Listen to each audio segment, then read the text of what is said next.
Man,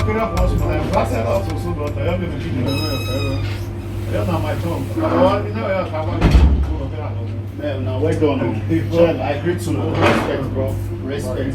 I greet you. Man, who is this guy? Rambo. Gigi. No, now you be this. Now you. You dey enjoy yourself. You dey drink pepper soup. That is nothing. Rambo, no. I don't want join you. Rambo, since day I dey call you. You dey block my phone. No. Don't. Please, I need my money right now.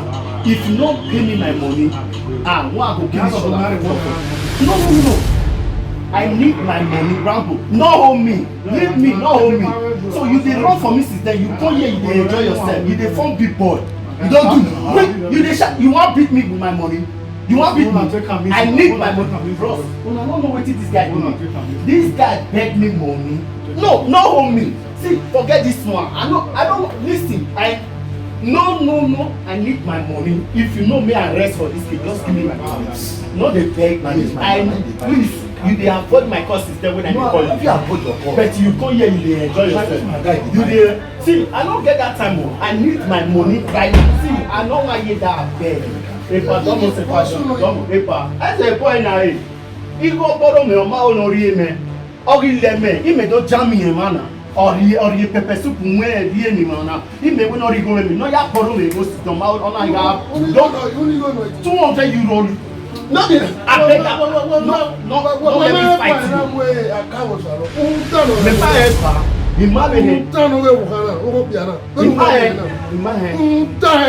What did I do? What did I do?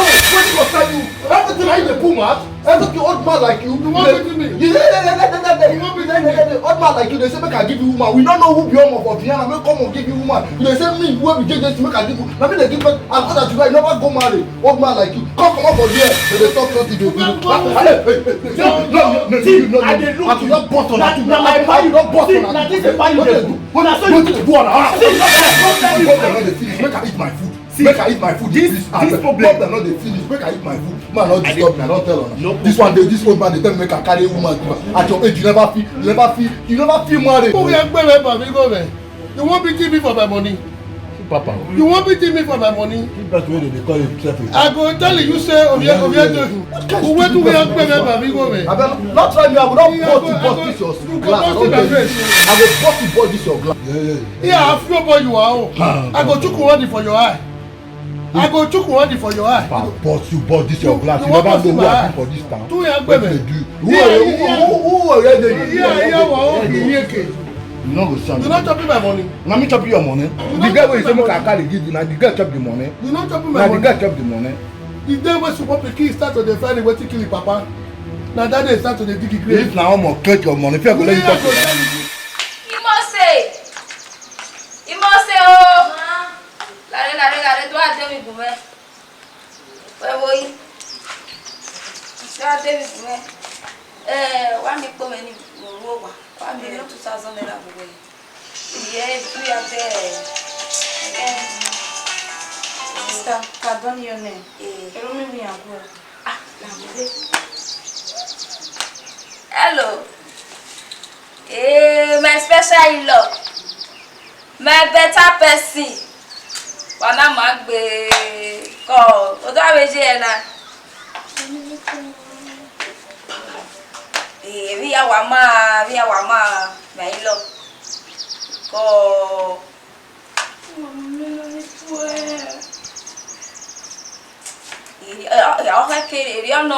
kekere wa agba ore o we magbe ni a we magbe egbu wa na ma de gba me fa yeye. Yes, now. You're a good man. Sit down, Mama. Bushina. Okay. Oma ni ke deni mune. Hello. C'est là mon bon. Comment ça? Ah oh. Tu peux pas rien bébé.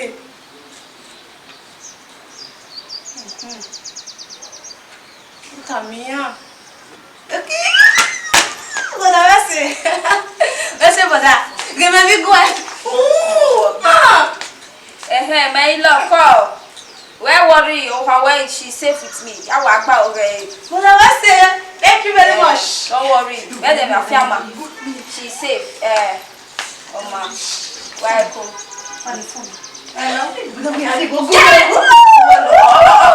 Oh, what's working? Yeah, we go there. Do I tell you?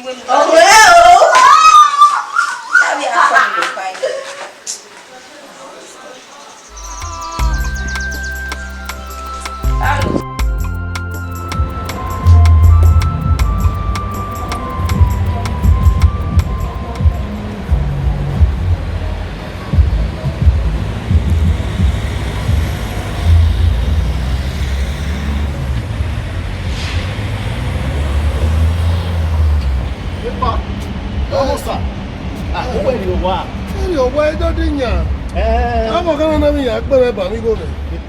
I'm a good amigo. Omoja eno, my way yoji. Oh, so bueno. Matehi. I may have to boy out. Man, La boy, or my woman. I don't want now. They are all full of borrow. I may be amigo.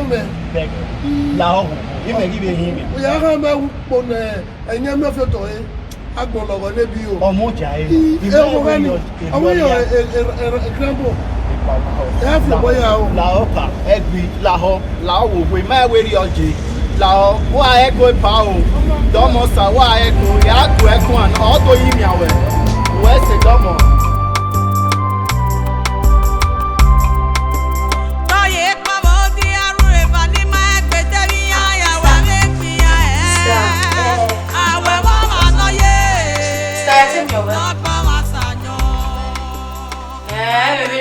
I'll see when I Igbe wa wo ni room you. Eh?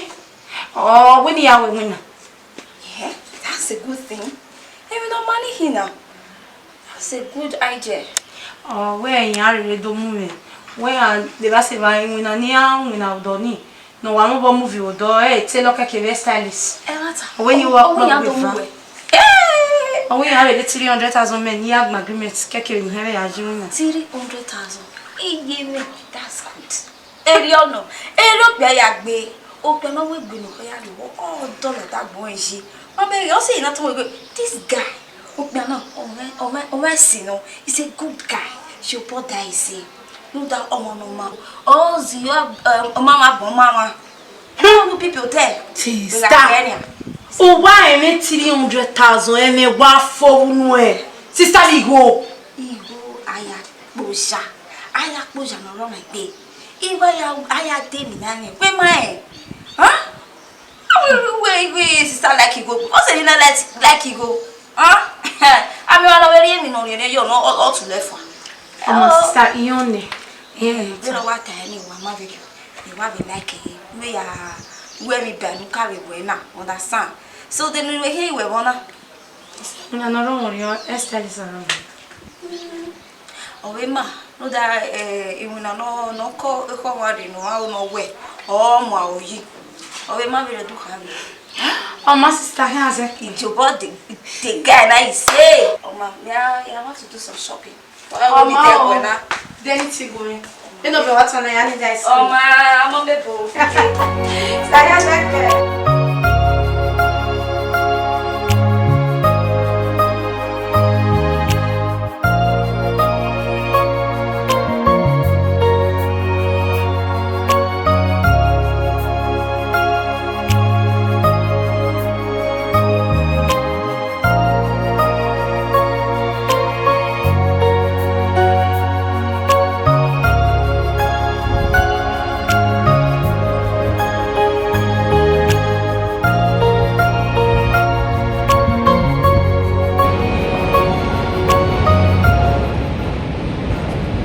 Hello, Rambo. You don't reach there. Conco not they catch you. You just do one station still they sell paper since. Come, I did that church when you sell paper, beg. Paper. Not do me you retire. Okay, I will come there. Come, we will talk. How many minutes you go take the chair? 2 minutes. There with you. I'll meet you there now. 2 minutes. Waka fast, I beg. Paper. You dey sell all your mates. They somewhere they just they collect just small change. Bitcoin, they do everything. You just did it, then you sell paper.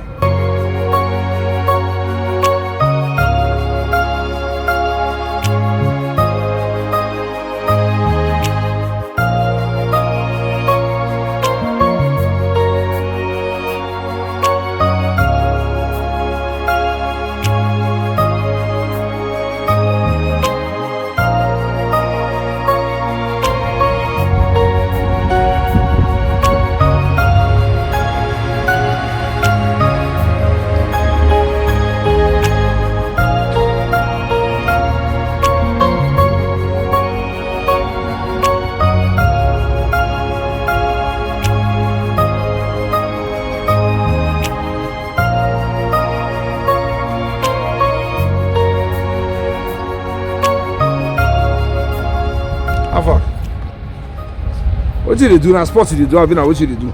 No be small thing. You want to tell me say you carry paper dey sell? Put your paper for inside pocket. You want tell me say you still dey sell paper for here? Well, now hustle. You don't know how to be. Guy, no be small thing, oh. Guy, una dey try for this on a season. Oh. For this kind of cool, you still dey stand. No easy. What you want to do now? No easy.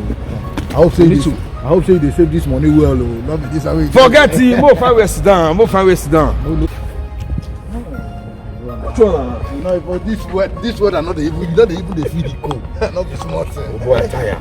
Not be small thing. Oh. I tire. This cold. How far? What did they solve?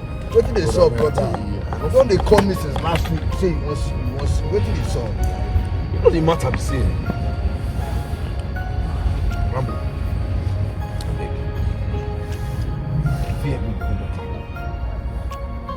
Man, just get some stress and I'm using you. Hey. Get more stress. My guy, everybody gets stress for Europe. Not be this one where they say you get more stress, you get more stress. How far? IMS not they pay you. Come, which more stress? Tell me the stress. Maybe we know how to go this sort of things. I be once to use my money go play Mera. Which one do you need my help? Tell me. You be my guy, huh? You be my real man. I beg, I just need 50 car. I just need 100 car. Now you fit 100 card. Tell me now 100 euro you need, I mean na 50 card you need. That's why you just dey pull back. What do you want use money to? 100 euro I just need. It's just a very important, very urgent. Waiting I want to send down, go house. I need 150 euro. I get 50 euro now. You want send my money go house?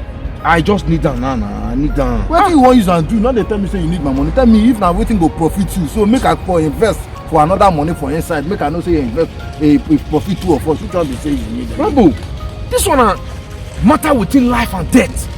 This money is very important to me. Rambo, you go help me? Not to go say I not go see for me. Not be say I not go help you. Tell me wetin you want use my money do before I give you.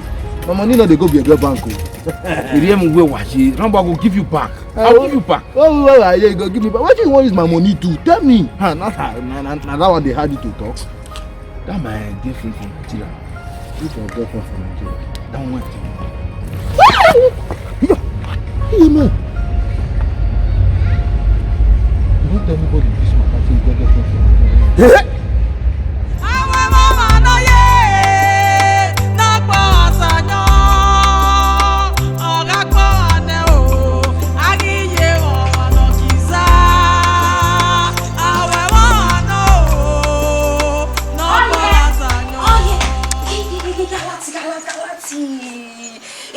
Send it, go send it.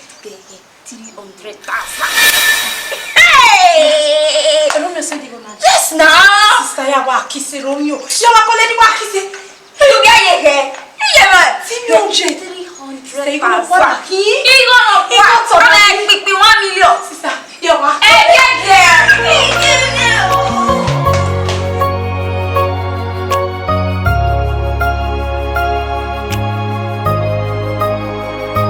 Oh,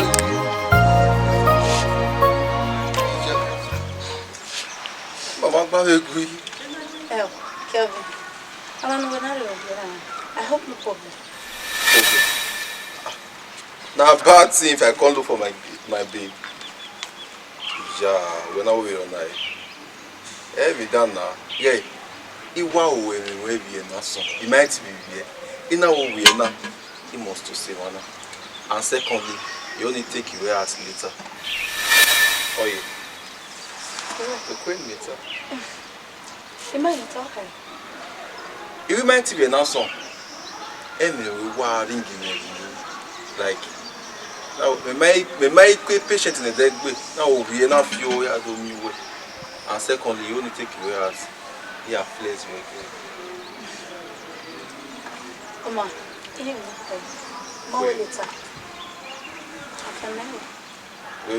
We all give we want focus.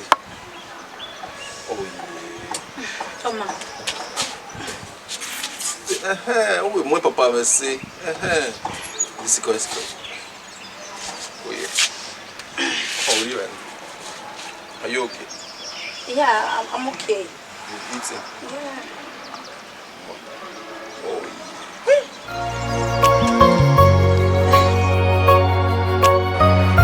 Kevin. baby, yo. But you are both swine. Anyway, watch it. Kege ni dia kwa lo so wa. Yimiewe. Wow, come my kind of woman. Also, no, I also come out go to find information. Yeah, also already no no. Who show me that video also before. I can't give away maybe pin. The man come out at the press, at the good collect information from my. Monta no. Anyway, you go me what it will go. Remember my way na dey no. Okay, ke we do aba me. Iya kama we say dey ogbe omo mo kuku pa no kwa mu na. So papa no uno me kinoji. So papa no mi ado kama me imajaji o. Imajaji ruda imabe oni judge. Ijaji. Trust is there, you know. Okay. Remember, you don't know the kind of boyfriend we get. I want to come out with more. Where come on? Imagine roba me, you go so papa ne majali. Aga mi ege ni ya tari o keneje. Hey.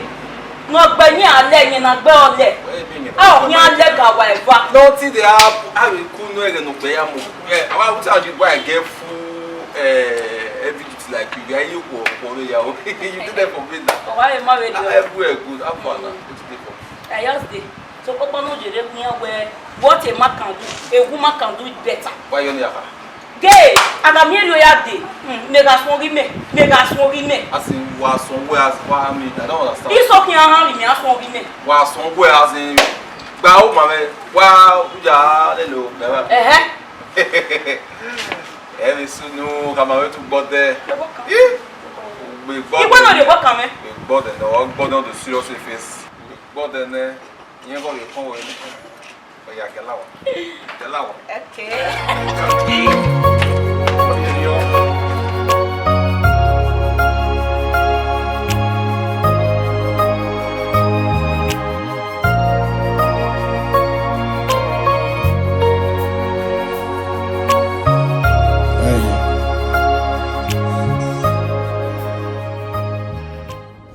You hear me, Musa?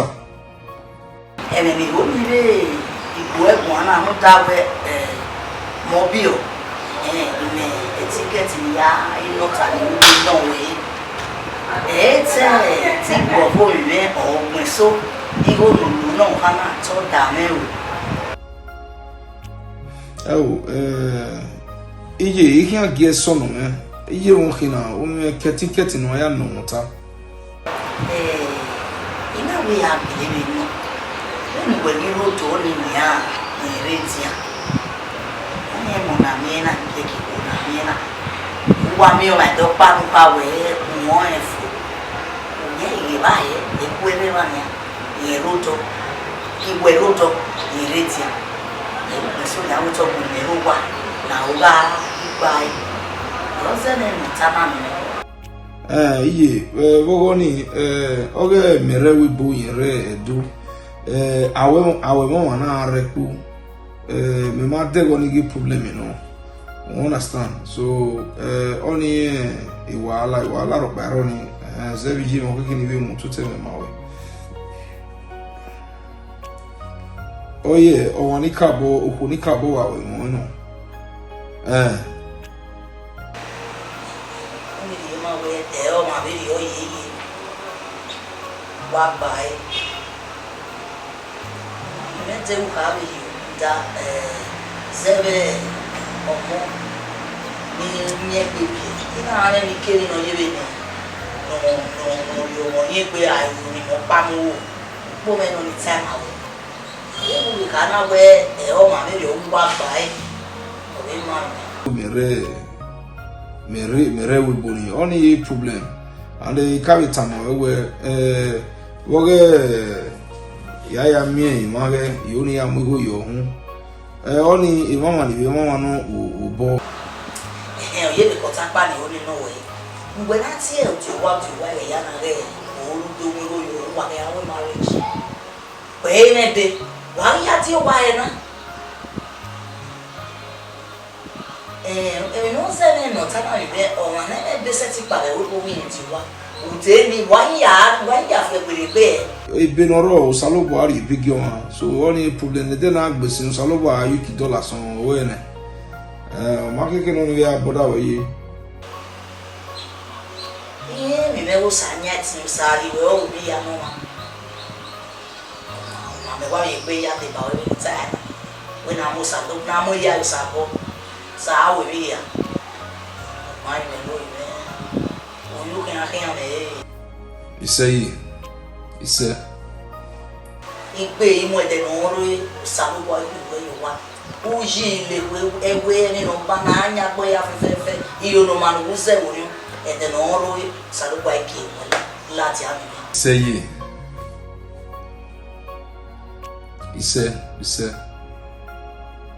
wesi e o ke ma je mo wa ko awo to ri o we ji o ma ni ko ni we ma we fi ege o saguero ise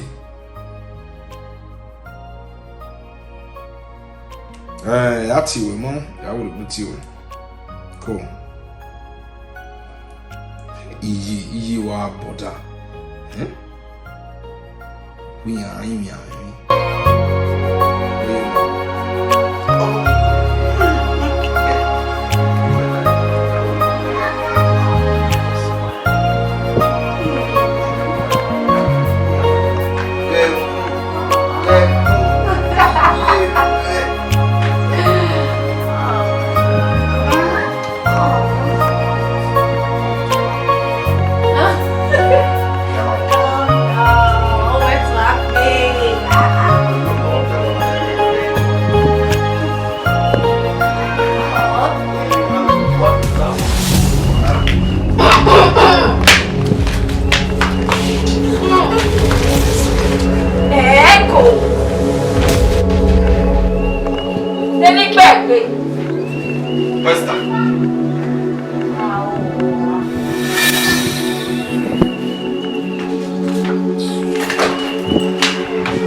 Di wareo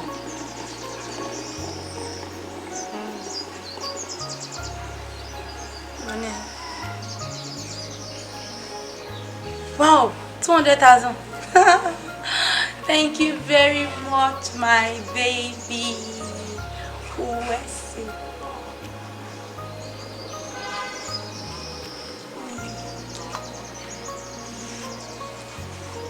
worry I had the data Mommy Suwese, I had the data near call you later.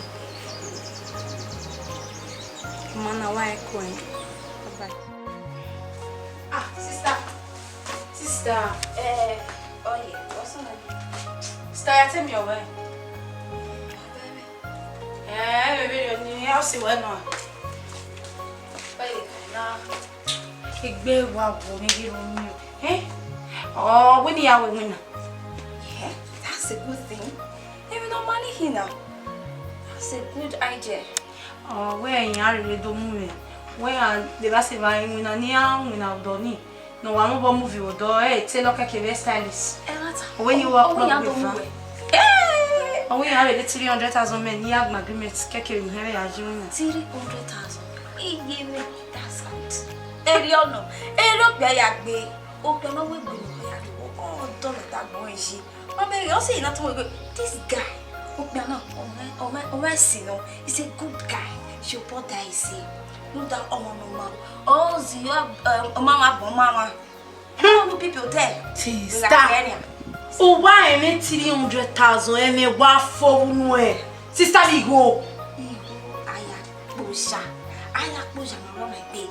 Iba ya aya David nani. Where my? Huh? Wait, sister like you go. What's it not like you go? Huh? I mean, I already know you know all to left one. Oh, sister, you only. Yeah, you know what I need, mama. You want me like it? We are where me pen carry we na understand. So then we here we wanna. No, no, your Esther is around. Oh, we ma. No that you no call worry no how no way. Oh, my oyi. Oh, we ma be to come. Oh, my sister has a your body. The guy na he say. Oh, where Romeo? Your body he say. Sister Laro. If you no mama pa. Sister Gakia, I know he will be a good in-law. Romeo supporters love. Oh, you can say anything. All I know is that. Oh, piano man. Oh, my sister, here's it. Oh, my, yeah, I want to do some shopping. Oh, my. Then it's going. You know what's on the end of this. Oh, my, I'm on the boat. So here's that.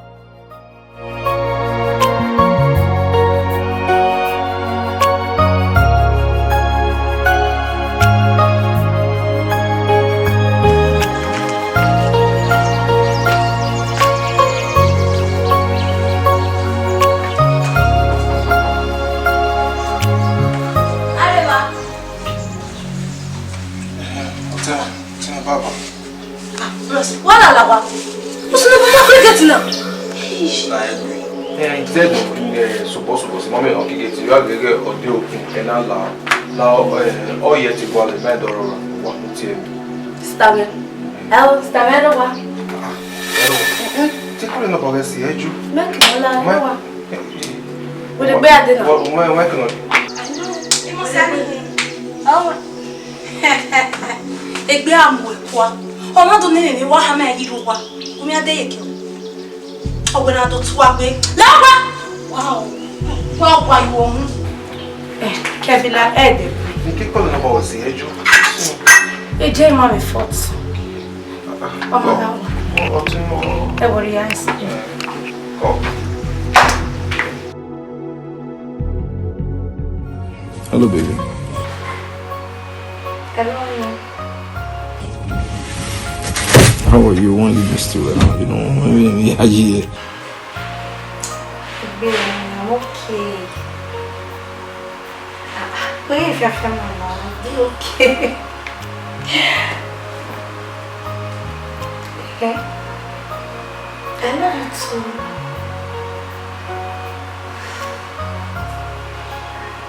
Yes. Even the boy we have way. I don't understand myself anymore.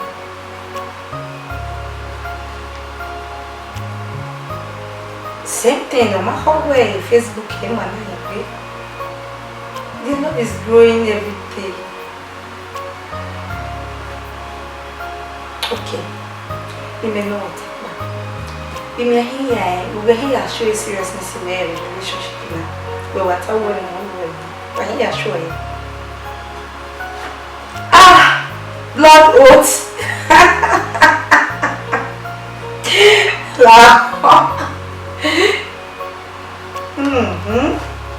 Only I show you seriousness.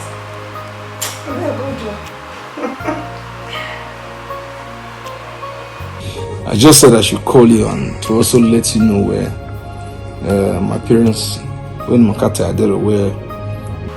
Okay. Any problem now? Go see them. Yes, they want to see you and If you're what? No problem.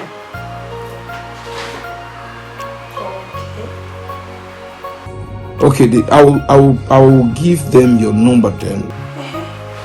Give her my number. Or what's the number? I maintain here. Call you. Why make arrangements now? Don't tell me handle you or anyhow they can meet you. You know I missed you. I missed you so much. Sure.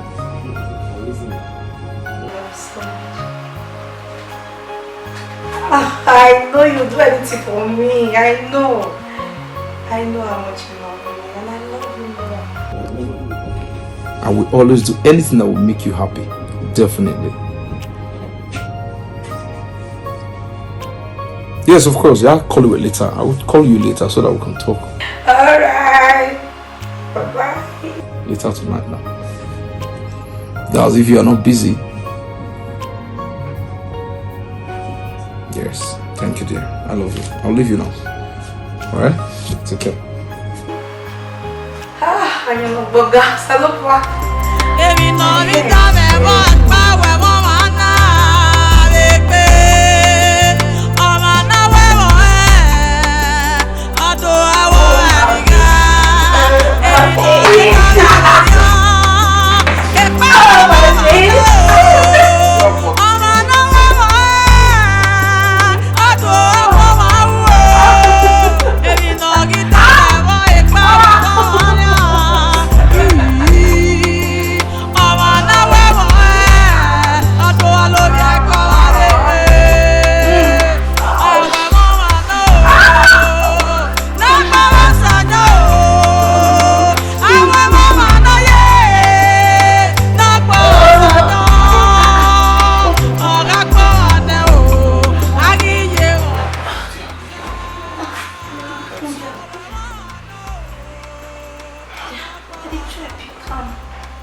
Hello, baby. When are you time? Baby. Yeah, I'm fine. Where are we? Yes. Okay. You only send the go me.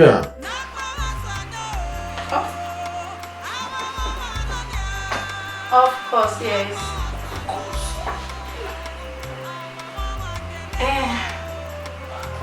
Yeah, meaning a lot. But we are all drinking with you. It was exercise. You must see. Okay. All right. Yeah, I'm doing exercise.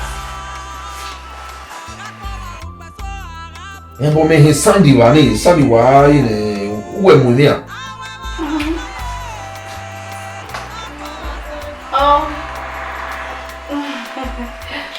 Oh my, I get later. You on the TV, no TV. Okay, Oma. Oh my, what would it be? Okay, bye. All right, later.